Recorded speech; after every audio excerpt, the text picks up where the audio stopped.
Welcome to Ghost Vibes. On the afternoon of November 24, 1971, a man bought a ticket on Northwest Orient Flight 305 from Portland to Seattle. He was quiet, polite, and wore a dark suit and sunglasses. He became the central figure in America's greatest unsolved crime, a man known only by his alias D.B. Cooper. He executed the perfect crime, disappearing into the cold night sky with a fortune and leaving behind only a legend.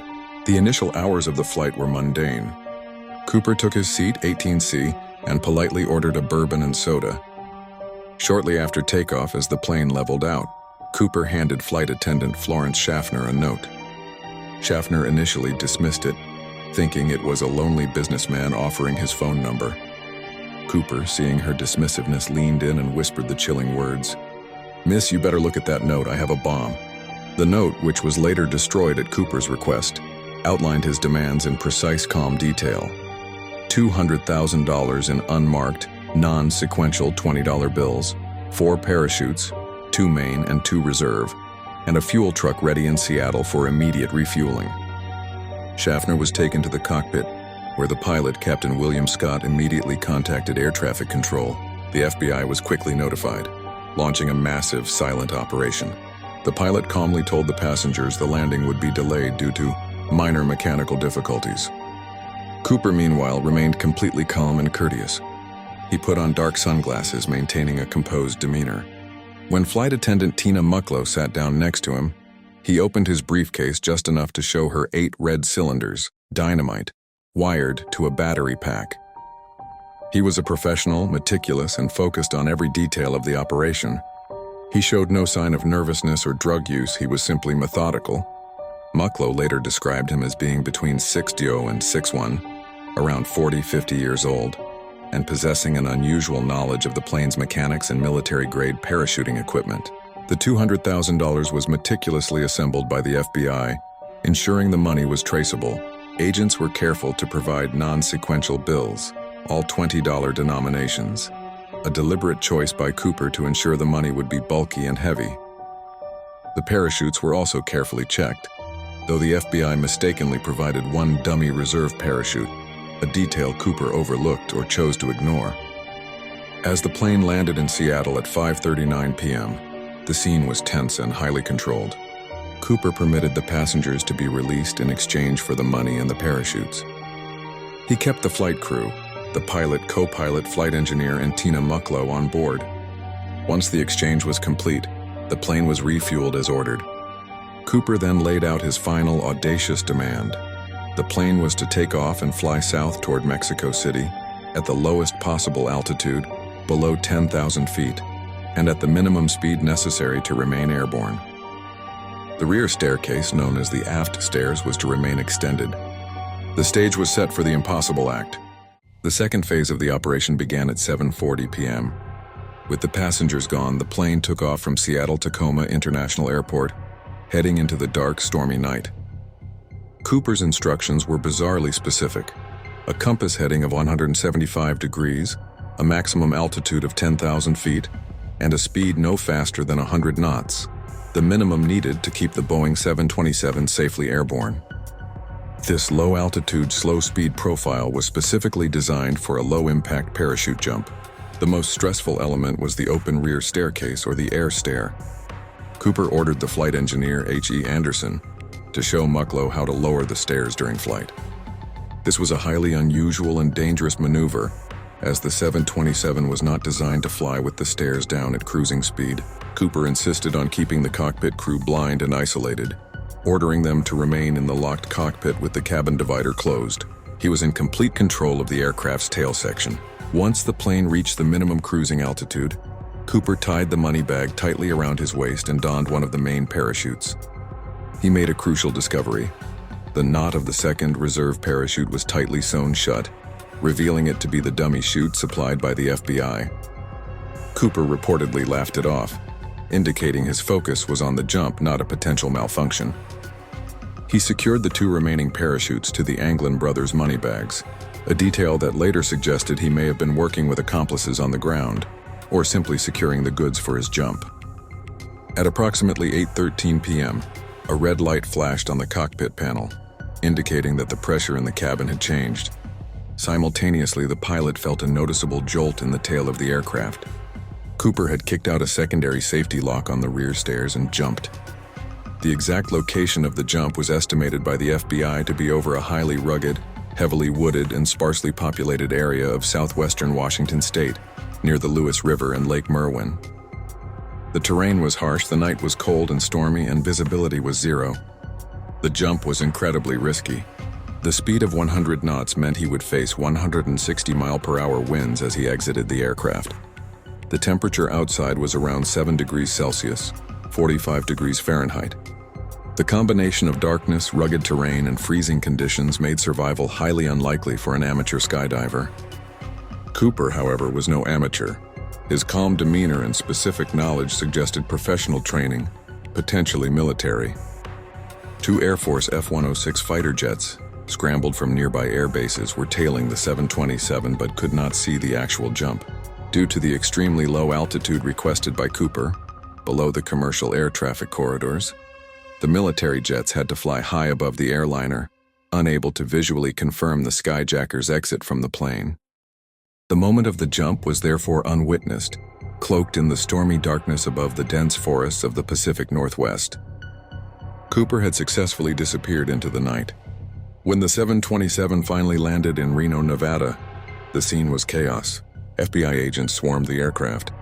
They found 2 key pieces of physical evidence in the tail section: 8 partially burned cigarette butts of the inexpensive Raleigh brand, and a clip-on tie with a small, unusual mother-of-pearl tie clip. This meager physical evidence became the foundation of the largest and longest-running manhunt in FBI history. The money, the man, and the 2 parachutes were gone, swallowed by the wilderness. The search for a man who seemed to defy gravity and logic was about to begin. The search that followed Cooper's jump was the most extensive and expensive manhunt in FBI history. For weeks, hundreds of agents and National Guardsmen combed the rugged, freezing, heavily forested area near the estimated drop zone. The FBI treated the operation like a full-scale military campaign, dividing the search area into grids, but the sheer density of the Pacific Northwest wilderness proved insurmountable. The FBI was operating under the official assumption that Cooper had not survived the jump, but they desperately needed a body or the money to close the case and deter copycat crimes. The lack of any physical evidence in the immediate aftermath only amplified the mystery. The only items found on the plane, the tie, the cigarette butts, and 2 fingerprints from a magazine, were analyzed, but failed to match any known criminal records. The clip-on tie became a crucial piece of forensic evidence. Decades later, DNA testing on the tie confirmed it held particles of titanium and bismuth, elements commonly found in manufacturing environments, leading investigators to conclude that Cooper likely worked in the aerospace industry or a chemical plant, a detail that narrowed the pool of potential suspects but never yielded a conclusive name. Over the next few years, the FBI pursued hundreds of leads and potential suspects, each one investigated and eventually dismissed. 4 primary candidates stood out, keeping the mystery alive. 1. Richard Floyd McCoy Jr., the closest the FBI ever came to an arrest. 4 months after Cooper's jump, McCoy executed a strikingly similar skyjacking, demanding money and parachuting out of the plane. McCoy was a Vietnam veteran and a highly experienced skydiver. Although initially considered a strong suspect, FBI profiling eventually ruled him out because he did not match the witnesses' physical descriptions, and his motive, debt, was considered too simplistic for Cooper's meticulous planning. 2. Kenneth P. Christensen, a former paratrooper and Boeing machinist who had extensive knowledge of the 727 aircraft. Christiansen was reported to have bragged about the skyjacking, but his physical attributes and demeanor did not perfectly align with the flight attendants' descriptions. His connection to the aerospace industry, however, made him a compelling figure in the Black Project theories. Robert Rackstraw, a highly decorated Vietnam veteran and military paratrooper who was known for using multiple aliases, including one that contained the initials D.B. Rackstraw, was investigated heavily in the late 1970s, but the FBI ultimately lacked the conclusive evidence to charge him. Decades later, investigative journalists brought his case back into the spotlight, citing his extensive survival training and volatile personality. The central problem of the investigation always reverted to one question: where was the money? If Cooper had survived, he would have had $200,000 in marked bills. The FBI disseminated the serial numbers of the bills to banks, casinos, and law enforcement worldwide. For 9 years, the money was the ultimate ghost, never resurfacing in circulation. Then in February 1980, the silence broke. A young boy named Brian Ingram, vacationing with his family, discovered $5,800 in decomposing $20 bills buried on the banks of the Columbia River near Vancouver, Washington. The money was tightly bundled with rubber bands and, critically, confirmed to be part of the ransom money. This discovery was geographically baffling. The location was about 20 miles north of the jump's main search area. The discovery launched a new wave of theories. Had Cooper survived the jump but died shortly thereafter and the money washed up after years in the river system?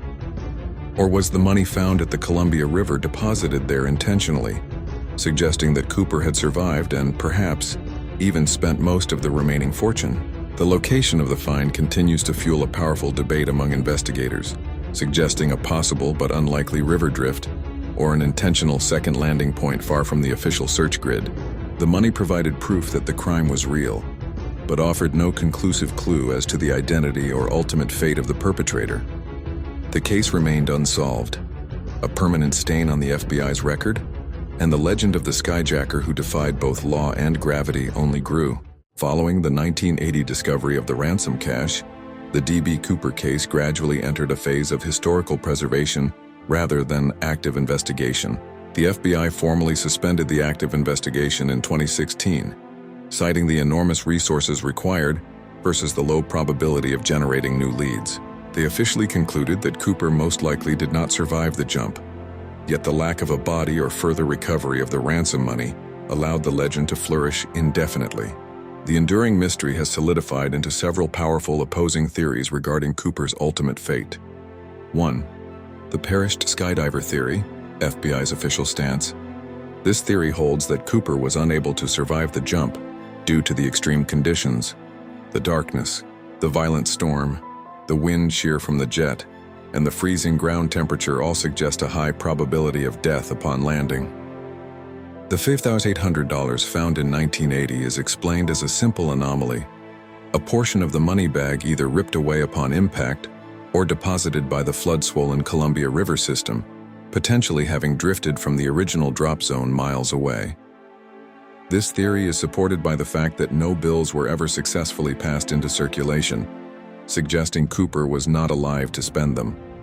For the survival and escape theory, this is the preferred narrative of the public. Proponents argue that Cooper's calm demeanor, specific knowledge of the aircraft, and demand for 4 parachutes, suggesting a prearranged pickup, indicate military or professional training that allowed him to survive.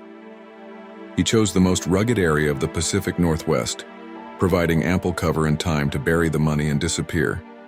The small amount of money found in 1980 suggests that he either moved the bulk of the cash or, perhaps, deliberately planted the $5,800 as a final taunt to the FBI before vanishing overseas.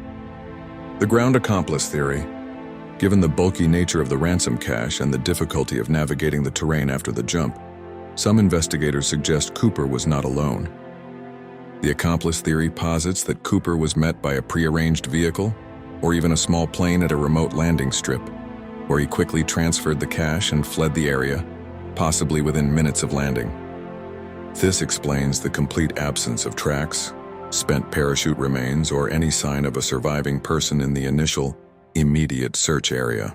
The enduring fascination with D.B. Cooper stems from his unique cultural status. Unlike other criminals, Cooper became an unlikely anti-hero, a man who successfully robbed the system, violated the sanctity of the sky, and got away with it.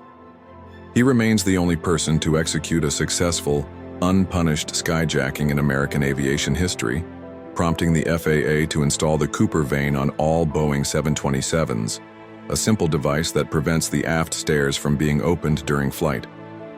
The investigation, however, provided a final eerie glimpse into the man himself. Based on the testimony of the flight crew, the FBI's profile suggested Cooper was a man with deep personal bitterness and a sense of desperation, masked by formal politeness.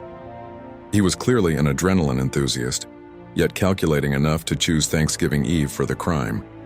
Knowing the low passenger count would minimize risk, the man known as D.B. Cooper vanished into the night with $200,000, leaving behind only an urban myth, a discarded tie, and the persistent question, did he make it? The legend of the skyjacker who vanished remains an open invitation to look up at the dark, stormy skies over the Pacific Northwest and wonder if a ghost is still counting his money.